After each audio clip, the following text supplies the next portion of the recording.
Seja bem-vindo a este momento que você pode adquirir uma inspiração divina para o seu dia. Espero que essas palavras confortem seu coração e te dê mais coragem e fé para enfrentar este novo dia em sua vida. Sou casada há 10 anos, mas me apaixonei por um homem também casado. O que fazer? Filha, desapaixona, né? Por quê? Você é casada.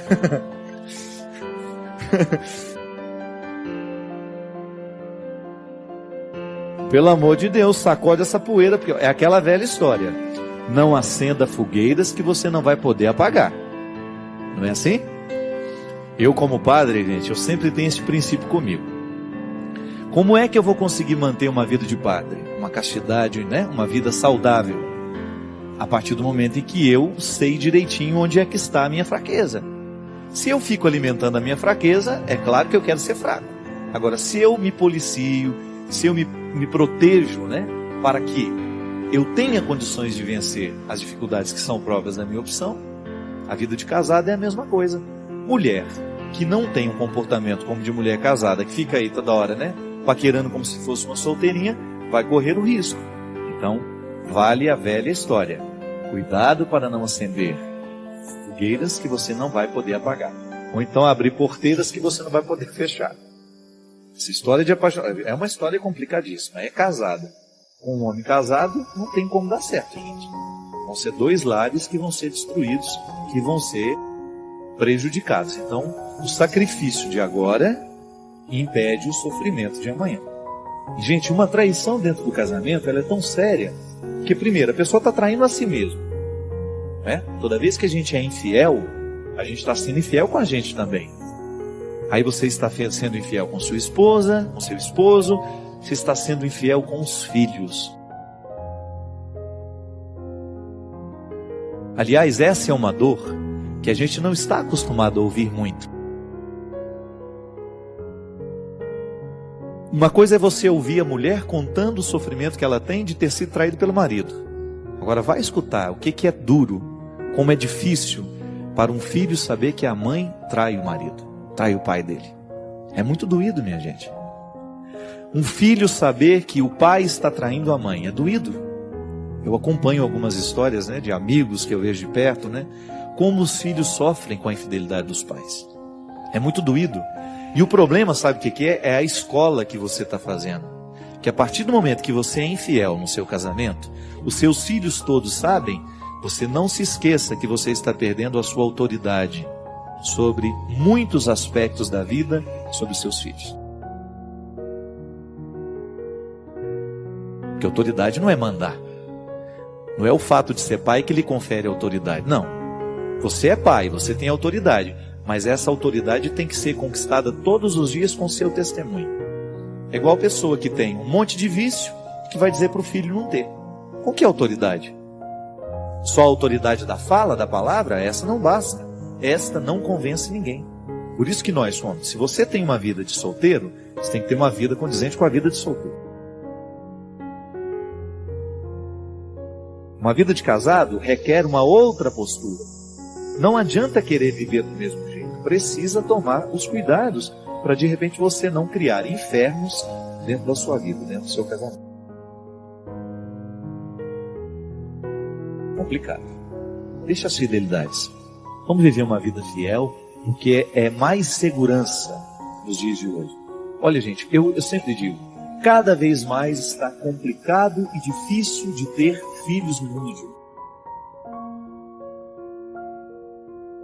Porque os contratestemunhos são muitos. Então por isso que nós precisamos primar ainda mais pelo nosso comportamento como pai, como filho, como mãe. Como esposo, por quê? Quanto maior é a dificuldade, maior é a necessidade que nós temos de sermos corretos na nossa postura, na nossa conduta. E mesmo porque esse é o testemunho que vai valer e que vai ficar no coração dos filhos o resto da vida. Dói meu peito, o pensamento fica sem lógica, como se tivesse sido acobertada a razão. Acredito que me perdi em mim. Estou sem rota, sem rumo, sem luz. Talvez o exagero seja um sintoma da ausência de razão. Sinto-me assim. Independente de qualquer superlativo emocional. A insegurança é tão grande, Padre, que acredito que não sou importante para ninguém. Não me sinto amado pelos amigos, não me sinto querido no trabalho, nem mesmo pelo meu irmão, pela minha namorada. No meio de tudo isso, tenho que encontrar forças para trabalhar. Sim, um belo paradoxo. Sou um psicólogo e me sinto doente, querendo ajudar outras pessoas. Sei, não nego que preciso de ajuda. Preciso aprender a não desistir de quem eu sou, ou melhor, de quem eu era. O sorriso já não vem com tanta facilidade, Padre. No lugar dele existe um rosto sério, fechado, preocupado. Tenho medo de ser trocado pelas pessoas que eu amo, de perder o valor, o significado para elas e com isso ficar na solidão. Abraço, Roberto Luiz. Meu querido, primeiramente eu lhe parabenizo pela sua coragem. Não é fácil, né, para um profissional que ajuda outras pessoas a ter coragem de assumir isso, mas ao mesmo tempo isso te traz ainda mais autoridade, viu? Diante do seu trabalho, diante dos seus pacientes. Porque quando nós investigamos a dor do outro em nós temos muito mais facilidade de compreender o que o outro passa. Esse é um desafio. E foi Jesus que falou isso. A misericórdia não é outra coisa senão você permitir o sentimento do outro em você, sem misturar. Não é que você vai ficar confuso no sentimento do outro, não. A misericórdia é a abertura do coração para que o que dói no outro doa em mim. E porque está doendo em mim, eu sou capaz de compreender o outro melhor. Esse é até o significado do verbo entender. O que é entender? É você entrar na tenda com o outro. Você sai da sua tenda, você sai do seu entendimento e entra na tenda do outro. Eu te entendo. Significa que eu estou vendo a sua vida a partir da sua tenda. Isso é muito sofisticado, né? Quando eu sou capaz de entender o outro porque eu fui abrindo mão daquilo que era meu naquele momento, até mesmo dos preconceitos que às vezes eu tenho em relação ao outro, para poder entendê-lo. Então isso você faz o tempo todo como psicólogo, e agora está precisando fazer consigo mesmo. Corajoso da sua parte, ter coragem de contar isso. E você faz uma analogia muito interessante, que você precisa voltar a ser quem você era. Não é possível. Você nunca vai voltar a ser quem você era. Mas você pode voltar a ser muito melhor do que você era depois de passar por essa experiência. E aí você, como psicólogo, tem muito mais recursos do que eu para poder investigar os seus sofrimentos, a origem de todo esse descontentamento. Porque sempre que alguma coisa se estabelece em nós, por exemplo, um descontentamento, tentar buscar um recuo, eu sempre gosto de fazer isso. De repente está me ocorrendo uma tristeza. Por que eu estou triste agora? Aí num primeiro momento eu nem sei dizer. Aí eu vou seguindo o caminho da tristeza. Eu estava onde quando eu comecei a me sentir assim? O que foi que eu vi? E de repente eu chego a um e-mail que eu li, algum telefonema que eu recebi, algum sentimento que me ocorreu naquele momento e que depois foi avolumando, desenvolvendo em mim uma insatisfação que teima em ficar. Às vezes, meu filho, o que nós precisamos fazer é um recuo nesses caminhos que nós estamos trilhando, nas escolhas que a gente foi fazendo, porque as escolhas repercutem.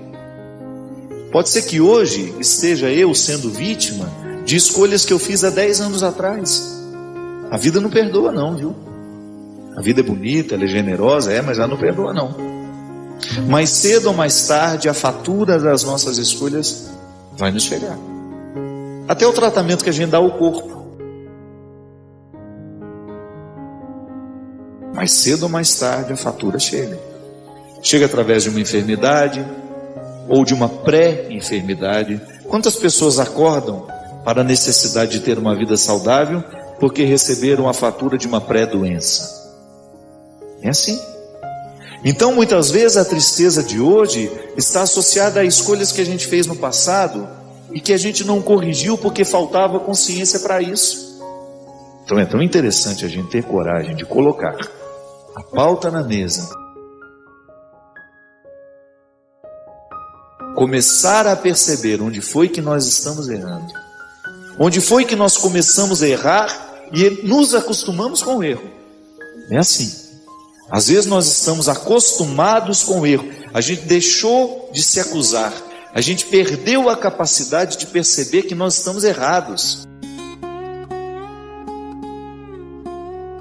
E de repente, quando a gente para e é capaz de quebrar esse círculo vicioso, a gente respira profundamente, parece que a vida retomou inteira para nós. Por isso, volto a dizer, a vida só pode ser boa à medida em que ela é refletida. Quem não se problematiza diariamente corre o risco de acumular desesperos para o futuro. Quem não se problematiza, quem não se pergunta diariamente a respeito da vida que vive, das escolhas que está fazendo. Como diz o Eclesiástico aqui, um tempo para cada coisa. Se eu não observo aquilo que hoje o tempo me pede, o que o tempo hoje me pediu? E o que a ele eu ofereci? O que a vida está me pedindo? Que a ela eu estou oferecendo? A qualidade de tudo depende da resposta que oferecemos. Eu espero que você esteja atento à resposta que você está dando à vida. Ser religioso, ser cristão, não é outra coisa senão estar atento à qualidade da vida que vivemos. Derrame sobre nós a bênção e a proteção do céu, do Deus Todo-Poderoso, Pai, Filho e Espírito Santo. Como é que foi conviver com a depressão? E qual seria a maior dor dela? Primeiramente, eu precisei aprender a conviver com a melancolia. São processos muito parecidos, né? Mas melancolia não é patológica, não é um processo que precisa ser cuidado. Ele precisa ser assimilado, interpretado, faz parte da minha idiosincrasia ser melancólico. Só que eu tive fases suicidas, e muitas. A melancolia, em alguns momentos, ela foi extremamente penosa para mim, porque eu não sabia interpretar aquilo. Eu só percebia que existia uma sombra na minha forma de ver o mundo. E essa sombra continua até hoje. Eu nunca fui uma pessoa naturalmente feliz. O meu olhar sempre foi mais melancólico, mais tristonho. Eu tendo a ver as coisas com mais pessimismo. Mas ao longo da minha vida eu fui interpretando isso como uma característica que não é um defeito. Não. É uma forma de ser. Mas chegou um momento em que a melancolia se tornou insuportável. E foi então que eu identifiquei que eu tinha um processo muito presente, um processo de adoecimento, que foi um resultado de minhas escolhas. Eu sempre digo que eu acabei dando ao meu corpo um cuidado muito diferente do que me pedia a alma. Eu tenho tinha uma rotina extremamente difícil. Cheguei a fazer quase 28 shows por mês durante muitos anos. E foi uma exposição muito maior do que eu dava conta de suportar. Na verdade, eu acredito que a depressão e também a síndrome do pânico, depois tudo junto, foi uma construção que eu não fui percebendo que estava acontecendo. Eu tive uma irmã que teve uma morte muito dolorosa, uma situação extremamente difícil em setembro. E em julho daquele outro ano, eu cheguei em Fortaleza para um show, um evento grande que a gente tem lá, um Aleluia. Fiz o show, depois fiz uma sequência de 4 shows e todos eles com muito medo de tudo e sentindo que alguma coisa estava muito desorganizada. E quando eu entrei em casa, quando o carro que me levou em casa me deixou, que eu desci, que eu comecei a subir as escadas na minha casa, eu comecei a chorar, fui chorando, e aquilo foi evoluindo, e aquela semana foi a pior semana da minha vida, porque eu não sabia identificar o que estava acontecendo. Eu tinha medo de tudo, e uma tristeza que não tinha como ser acomodado dentro de mim. Foi então que eu identifiquei que existia algo muito sério acontecendo, procurei ajuda médica e fui diagnosticado com síndrome do pânico e depressão. Compreendi que da mesma forma como eu preciso tomar um remédio para o coração, para pressão alta, o cérebro também precisa ser medicado, né? A gente tem muito preconceito com remédio psiquiátrico, então a gente não pode achar que ele é um remédio de louco, não. A depressão é um processo químico que pode ser muitas vezes despertado por um estilo de vida ou por uma perda não elaborada, por um luto que não foi vivido. E eu tinha tudo isso. Eu tinha estilo de vida, né? E tinha perdas extremamente dolorosas que não foram devidamente elaboradas, porque eu não tive tempo. Sim. Você não tinha tempo de... Não tinha tempo de viver o luto. De viver o luto. Eu sepultei a minha irmã. E aí veio 2 dias depois, junto com a depressão. Estava no palco cantando. 2 dias depois eu estava no palco cantando. E eu imagino que você deva ter uma dor maior do peso do preconceito dos outros. Mas como assim um padre com depressão? Que desde o momento que eu fiquei público, que as pessoas começaram a me conhecer, eu não vesti um personagem. Eu sempre fui muito espontâneo, né? Fui muito verdadeiro, transparente. As pessoas diziam, eu era vaidoso, sou vaidoso. Gosto de tomar banho, gosto de passar perfume, corto cabelo. Se isso é vaidade, eu sou, então. E quando eu apareci, eu fui muito interrogado acerca de uma série de coisas que a própria construção do padre na sociedade gerou aquelas perguntas para mim. Eu era um resultado daquilo que, de alguma forma, a gente, culturalmente, ao longo dos séculos, a gente foi colocando a figura do padre como uma pessoa muito sisuda, muito pronta, que vai ao velório para dar uma palavra de consolo. Eu nunca nem dei conta disso. Às vezes eu ia a um velório e eu chorava mais que os familiares. Então eu nunca tive muito essa coisa de ser pronto. E nunca fiz questão de me mostrar pronto para nada. Sou um homem miserável, que erro o tempo todo e às vezes erro de forma muito cruel, faço o oposto do que eu gostaria de fazer, caio nas ciladas do meu temperamento, sou vítima do meu temperamento, sou vítima da minha falta de inteligência, da minha falta de lucidez. Então, estava tudo certo. No momento que eu precisei dizer, gente, não quero viver, eu me lembro que eu fui ao bispo, eu sou muito impetuoso, né? E a primeira coisa que eu quis foi me livrar de todas as minhas responsabilidades como padre. E o Dom Wilson me recebeu, eu chorei muito na frente dele, eu falei, eu não quero mais continuar, eu não tenho condições de continuar, eu quero morrer, eu não quero viver, então eu quero que o Senhor me dispense hoje. E ele foi muito sábio, ele falou assim, você tem todo o direito de querer desistir, de sentir tudo que você está sentindo, mas dê um tempo para que essa resposta seja mais consciente. E ele tem razão, né? Eu acho que nos extremos da alegria ou da tristeza, a gente não deveria tomar nenhuma decisão importante. Eu vi uma frase no filme do Coringa uma vez que eu achei bem me marcou muito, né? Que ele falava, as pessoas, a pior parte de ter uma doença mental é que as pessoas esperam que você haja como se você não tivesse. E isso é muito sofrido, né? Muito dolorido. E você falou sobre tristeza e depressão. Eu vi uma coisa migrando, assim, né? Porque a tristeza, existe um motivo para você estar triste, né? Você sabe por que você está triste. Então, você entende, você sofre por aquilo e vai sempre ali revisitando aquele motivo. A depressão é a tristeza que se instaura, né? A tristeza que chega e fica e se aposta e começa a te impedir de fazer as coisas. Eu vi uma vez um depoimento de uma menina em depressão que ela falou, eu não tenho um desejo de tirar a minha vida. Eu tenho um desejo de nunca ter existido. E isso foi muito profundo para mim. No livro do Desassossego, do Fernando Pessoa, ele fala também, se o coração pudesse pensar, ele pararia. Então, mas Larissa, isso que você está dizendo é muito confuso na cabeça das pessoas. sim. Às vezes a gente quer medicar a tristeza, mas não sabe medicar a depressão. Sim. Tristeza não tem que ser medicada. Isso. Tristeza faz parte da vida. vida. É processo inerente da condição humana.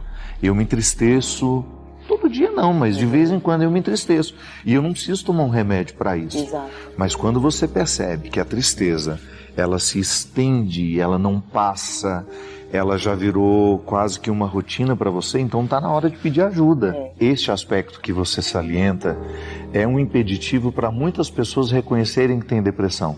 Porque é como se fosse uma coisa anulando outra. Ah, mas eu sou uma pessoa de fé, eu não posso ter depressão. A gente precisa saber diferenciar as coisas. Sim, a pessoa que tem fé também tem depressão. A fé não me impede de passar pelos processos humanos, pelos desequilíbrios humanos que nós construímos. A fé, ela pode me ajudar a superar. A igreja nos convida a viver nesse tempo forte de conversão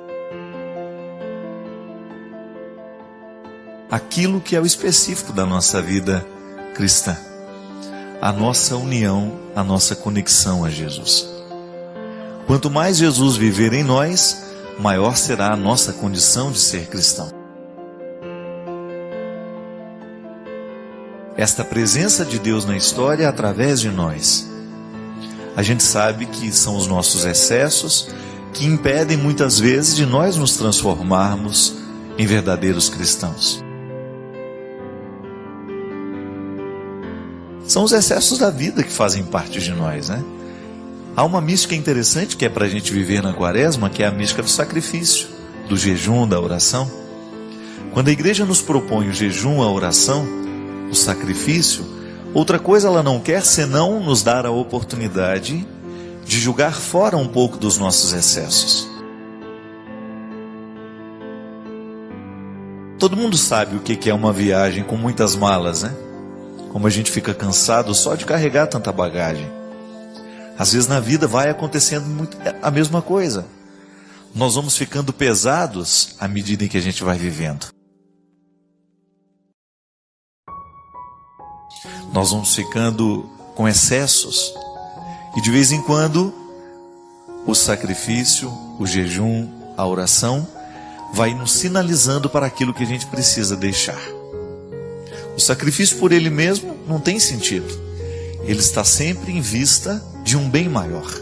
A restrição de hoje me ensina uma disciplina que é necessária para a vida cristã. Disciplina é uma palavra que nós deixamos de viver muitas vezes. Nós não queremos muita disciplina, por quê? Porque a disciplina vai exigir de nós. Se você se compromete a ter uma regularidade, se você, por exemplo, se você se compromete a dormir um pouco mais cedo, você vai ver que você vai ter que fazer sacrifício, porque nós somos estimulados demais para a gente ficar acordado até tarde. E a disciplina de dormir cedo, ela faz bem demais ao coração, ela faz bem demais à saúde. Você vai ter um coração mais saudável. Os médicos nos ensinam que muitos problemas cardíacos estão diretamente ligados à falta de sono. O estresse, a depressão, nascem muitas vezes de um jeito irregular de viver. Veja bem que na quaresma a gente se exercita no sacrifício, mas isso deveria acompanhar a nossa vida toda. E a igreja é sábia quando ela nos propõe essas regras, esse jeito interessante de lapidar os excessos. Quaresma é um tempo de julgar fora um pouco dos nossos excessos. Julgar fora um pouco daquilo que está nos pesando, né? Eu me lembro que nós sempre tínhamos o hábito, quando terminava o ano, quando a gente ia mudar de série, né, que a gente pegava os livros velhos que não iam ser mais usados na escola, a gente sempre dava um jeito de passar aquilo tudo para frente. Alguém vai precisar, e a minha mãe sempre nos ensinava isso. Esse livro você não precisa mais, então passe para quem você precisa, para que possa chegar o novo. Porque senão a gente não tem espaço na mochila, não tem espaço na bagagem para tanta coisa, não é verdade? Muitas vezes na nossa vida espiritual acontece a mesma coisa. Nós deixamos de receber a novidade é porque a gente insiste em manter os pés naquilo que é velho. O comportamento é a mesma coisa. Se a gente precisa ter uma nova postura diante da vida, nós precisamos dar um jeito de jogar fora aquela postura antiga, porque senão o novo não vai prevalecer. E a igreja nos ensina que nós temos todo um instrumental de vida cristã para nos ajudar a lapidar esses excessos. A Eucaristia, a presença real de Jesus, a oportunidade que nós temos de nos configurar ao Cristo, ao receber a Eucaristia em mim, eu me transformo naquilo que recebo. Isso é lindo. Jesus é vivo no meu coração toda vez que eu me aproximo do altar do sacrifício. A confissão, quando eu jogo os meus pecados fora, quando eu conto para o sacerdote os pecados, os meus pesos, e dele recebo a absolvição, estou recebendo uma nova certidão de nascimento. É como se Deus tivesse me dado a oportunidade de nascer de novo. Todos os meus pecados estão absolvidos. E ali eu recebo uma oportunidade de vida nova. A oração, seja através da palavra, ou seja através das orações tradicionais, seja através da oração espontânea, são conexões que eu posso viver com o coração de Deus. Eu fico muito assim motivado a falar disso. Nós estamos cada vez mais deixando a palavra de Deus de lado, Não faz parte muitas vezes da nossa vida. Nossa vida corrida, nós não temos mais aquele tempo de parar, de refletir o evangelho do dia.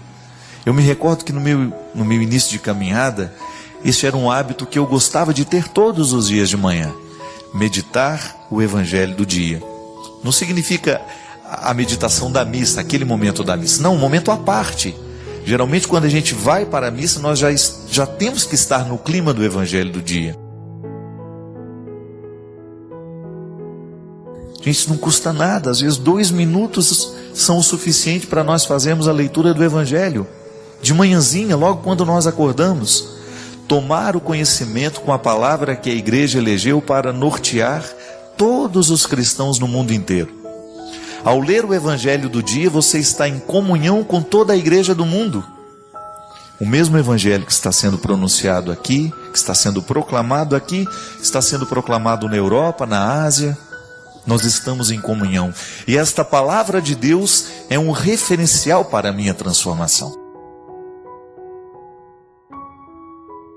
Qual é o nosso modelo de conversão? É Jesus. Jesus é o nosso referencial humano, é nele que nós prestamos atenção. Queremos ter um coração semelhante ao dele. E a melhor maneira de conhecê-lo é através da palavra. Toda a pregação da igreja gira em torno da palavra. Nós anunciamos Jesus vivo e ressuscitado. E um dos lugares em que nós temos esta ressurreição, esta presença viva, é a palavra. Então você vai ver que durante a quaresma você pode intensificar. Não significa que é só na quaresma. Na quaresma nós intensificamos essas oportunidades que Deus tem de entrar na nossa vida, de agir no nosso coração, de mudar o nosso jeito de ser. Você pode ter certeza que muita coisa vai ficar melhor na sua vida à medida que você permitir que Deus seja em você. Pode observar, minha gente. Geralmente os nossos sofrimentos nascem de regiões da nossa vida e do nosso coração onde Deus está ausente. Porque se Deus não preenche o espaço, nós vamos dar um jeito de preencher com aquilo que é humano, com aquilo que é frágil. E geralmente aquilo que é humano e frágil não nos sustenta durante muito tempo. Agora, aquilo que é humano e frágil, mas está sob o comando de Deus, este vai durar. Por quê? A bênção e a graça de Deus nos sustenta nessa hora. Eu continuo tendo todos os pecados do mundo, todos os limites do mundo, você também. Mas a certeza de que Deus está, que nós não nos perdemos de Deus, é que nos dá garantia para a gente não deixar de continuar. E a Quaresma é esse tempo especial que a igreja nos chama, nos abre os olhos para aquilo que nós estamos deixando de lado.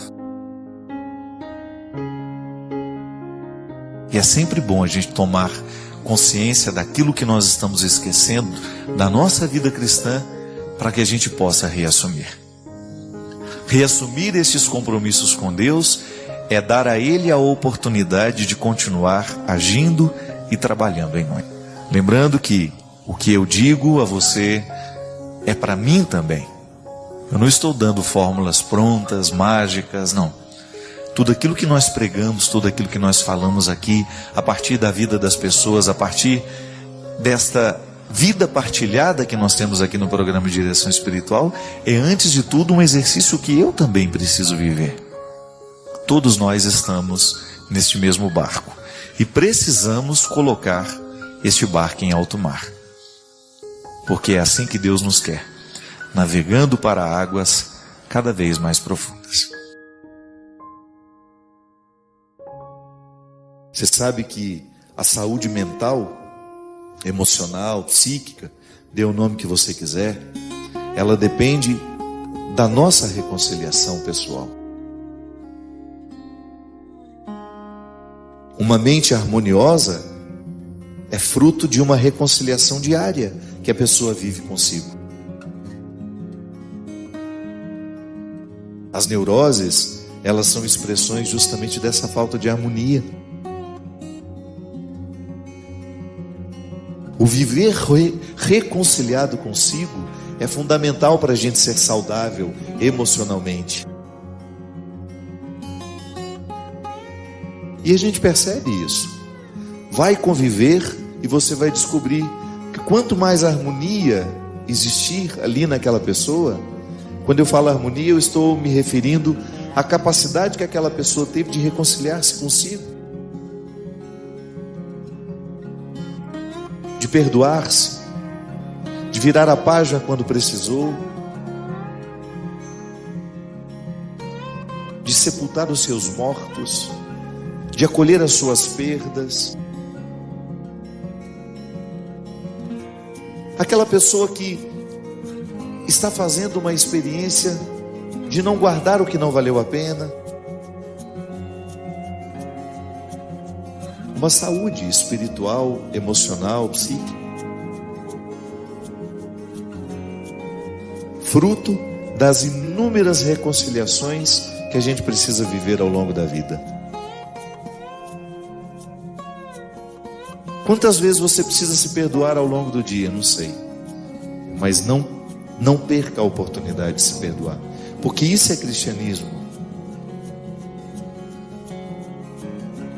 Mas um perdão fecundo, que alcance de verdade as estruturas da sua mente, a maneira como você se pensa. Porque o perdão, ele acontece na nossa mente. Depois é que ele vai provocar efeitos no coração. É aqui dentro, na cabeça da gente, na maneira como nós pensamos. Essa semana mesmo eu escrevi isso no meu Instagram, de como às vezes é difícil curar o sentimento, porque a gente não curou a mente. Se a gente não cura o pensamento, a gente não vai curar o sentimento. O sentimento é um desdobramento daquilo que a gente pensa. Eu erro. Eu não sou quem eu gostaria de ser. Eu não faço o que eu gostaria de fazer. Não tenho a delicadeza que eu gostaria de ter. Então às vezes meto pés pelas mãos. E eu não tenho uma sentença condenatória que me faz perder a esperança na possibilidade de viver diferente. Não. Eu acredito que diariamente posso ser perdoado por todos os erros cometidos. O Deus cristão não é um Deus que nos condena ao inferno. Ele está nos oferecendo diariamente. Eu não estou falando nem de um inferno futuro não, viu? Escatológico, não. Estou falando do inferno agora. Desse que a gente constrói na nossa vida, a partir das nossas escolhas. Eu não preciso viver condenado a este inferno. A experiência que eu faço de Deus é uma experiência de perdão diário. Todos os dias eu tenho a oportunidade de ser por Ele perdoado, de viver reconciliado.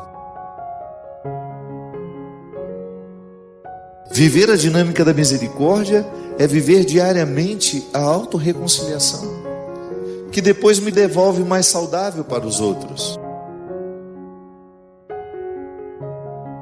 Se eu não vivo a minha autorreconciliação, eu vou virando um chá de poejo, como diz lá em Minas. Difícil de ser bebido. Ruim. Eu não quero me tornar um chá de poejo. Às vezes, quando eu fico protelando as minhas reconciliações, eu vou me transformando numa pessoa amarga. Difícil, insuportável às vezes. Não podemos ser assim. Precisamos viver a reconciliação, a misericórdia do Senhor numa dimensão muito íntima, pessoal, acolhendo-a diariamente como uma regra de vida. Eu não sou perfeito, mas eu mereço uma nova oportunidade. Às vezes nós achamos que a misericórdia de Deus exercida na nossa vida, ela é capaz de curar-nos, ela é capaz de levar-nos adiante. Sim, ela é sempre capaz. Mas se você não faz a experiência de aplicar essa misericórdia no seu dia a dia, tendo coragem de perdoar-se por aquilo que você não soube viver, ela não encontra o seu efeito. Ou melhor, ela não provoca o efeito que poderia provocar. Nós precisamos diariamente perdoar-nos. Então eu preciso pensar diariamente, a partir da lógica da misericórdia. Há um Deus que não desiste de mim, por mais frágil que eu seja, por mais indigente que eu seja, da mesma forma como minha mãe não desistiu de mim, e cuidou, e cuidou, e cuidou, e cuidou, até o momento em que eu fui ganhando autonomia para que eu pudesse me cuidar. Então essa é a primeira dimensão da misericórdia. Deus alcança a nossa indigência diária, restaura-nos e depois nos envia, para que, estando nós reconciliados com Ele, nós também tenhamos condições de oferecer reconciliação àqueles que passarem por nós. Eu, na oportunidade de ser quem eu sou, de ouvir tantas pessoas, de ler tantas pessoas, né? Hoje talvez eu não tenha tantas condições de ouvir, mas eu tenho condições de ler o que as pessoas me escrevem. Como as pessoas estão necessitadas dessa autorreconciliação. Se perdoarem, se permitirem uma nova oportunidade. Tanta gente passando por cima dos seus problemas, virando páginas sem resolver os problemas, acumulando decepções, protelando, deixando para depois o perdão que precisaria ser vivido hoje. Sim. Isso não edifica ninguém.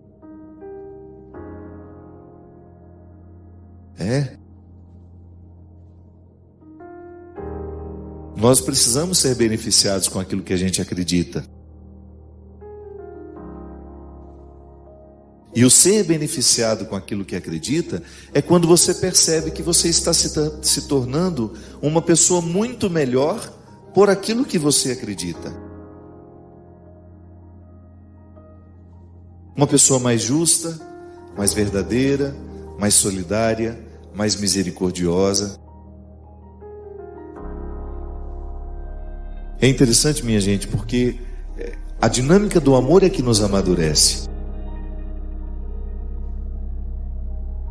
Desde quando muito pequenos, aliás, nós já experimentamos o mundo a partir da experiência do amor e do cuidado, porque se alguém não nos ama, se alguém não nos cuida, a gente não dura muitos dias.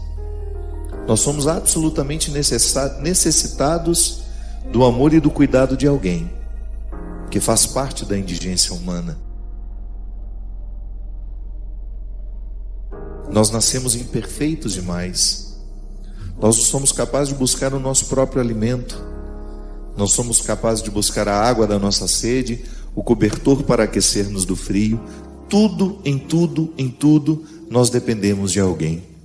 Então a gente já nasce entendendo o significado da misericórdia assim. Se você agora está me assistindo, tem a oportunidade de me ouvir, é porque alguém cuidou da sua indigência. Alguém exerceu misericórdia.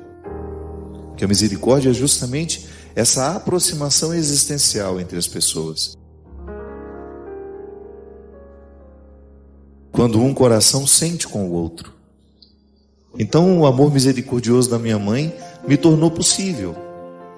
Ela me escolheu todos os dias.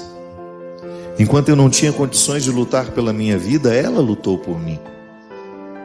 Enquanto eu era absolutamente indigente, sem nenhuma condições de fazer uma escolha que pudesse favorecer a continuidade da minha vida, a minha mãe me escolhia por mim.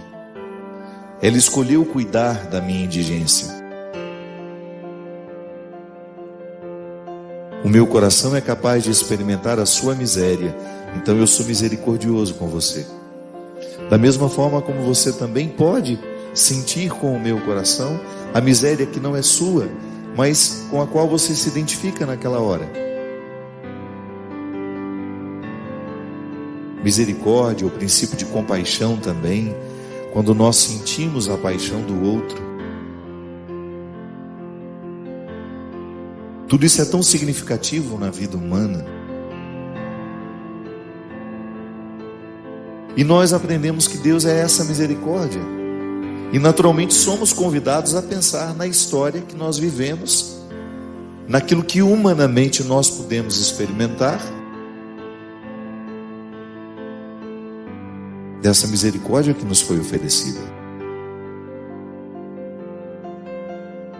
Por isso, pensar sobre a misericórdia de Deus inevitavelmente nos leva a pensar na misericórdia que nós exercemos uns com os outros. Deus é amor, Deus é acolhimento, Deus é perdão, e todas as dimensões do amor que nós podemos conhecer humanamente, a fidelidade, a simplicidade, a verdade, tudo que se desdobra do amor.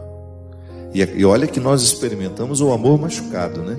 Porque todo amor humano sempre tem as marcas do nosso pecado, das nossas imperfeições. Mas é a partir do amor humano que nós podemos entender o amor de Deus. Nós não conhecemos outro. Nós não podemos ter outra experiência a não ser a humana. Então é a partir dessas imperfeições que nós temos a oportunidade de mergulhar no amor perfeito do Senhor por nós. Sem máculas, sem fazer acepção de pessoas, sem excluir ninguém. Sempre que eu me ponho a pensar na misericórdia de Deus, que é uma forma muito privilegiada de conhecê-lo, é muito interessante porque para conhecer alguém nós precisamos mergulhar nas suas virtudes e nos seus defeitos, né? Como Deus não tem defeito, a gente tem essa feliz oportunidade de mergulhar nas suas graças, nas suas dádivas, que nós reconhecemos como virtudes, que nós humanamente queremos imitar e viver também. E todas as vezes que eu penso nas graças que me revelam quem é o coração, como é o coração de Deus, a misericórdia é a primeira coisa que me ocorre. Eu experimento um Deus misericordioso, um amor que é oferecido a todos, a santos e pecadores. Da mesma forma como o sol nasce para todos, ele não brilha apenas sobre os justos. Não, ele brilha também sobre os injustos. E o amor de Deus é constantemente oferecido a todos nós. Eu me lembrei muito de uma frase de Padre Deon, que é o fundador dos Padres do Sagrado Coração de Jesus, onde eu tive a minha formação, e você já deve ter até me escutado falar isso. Padre Deon dizia: Deus não pode fazer nada com as nossas obras se antes Ele não possuir o nosso coração. Não há cruz apenas me ligando a Deus. A fé, a experiência religiosa, ela não pode me provocar apenas a oportunidade de encontrar o Senhor, mas eu também encontro o Senhor nos irmãos. São as duas dimensões da nossa fé. Eu falava sobre isso na Sexta-feira Santa, lá na minha comunidade, que nós experimentamos a cruz a partir dos dois traços: o vertical, que nos leva ao céu, mas experimentamos também a cruz na sua linha horizontal, que é aquele encontro com a humanidade. Sim, eu estou ligado a Deus, mas também estou ligado aos meus irmãos, às pessoas que fazem parte da minha vida, as pessoas aquelas que eu vou encontrar pelos caminhos que eu passar. Se eu experimento apenas a dimensão vertical, eu fico uma pessoa alienada, e a minha fé não é capaz de fazer nada por aquelas pessoas que me circundam. Ela não altera a vida de ninguém. O bonito é quando a fé faz este movimento de me levar a Deus e depois de me devolver melhor para as pessoas. Aí sim nós estamos falando de uma fé aplicada, existencial, que produz frutos. Às vezes eu penso, minha gente, que o nosso cristianismo, ele não transforma o mundo como ele poderia transformar, porque ele é teórico demais. Ficamos apenas na dimensão vertical da fé. Uma relação com Deus. Sim, somos fiéis, fazemos as nossas orações diárias,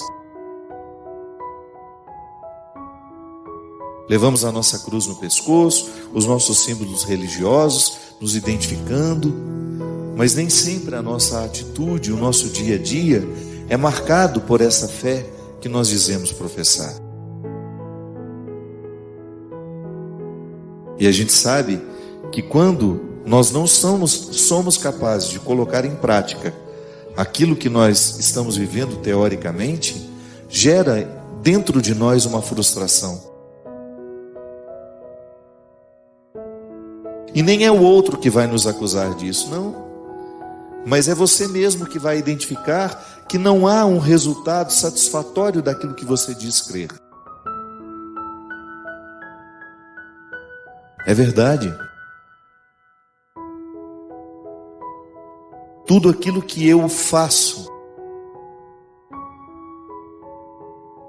toda a dimensão do meu fazer, não é nada se o meu coração não estiver envolvido. Não toca ninguém. Uma ação sem coração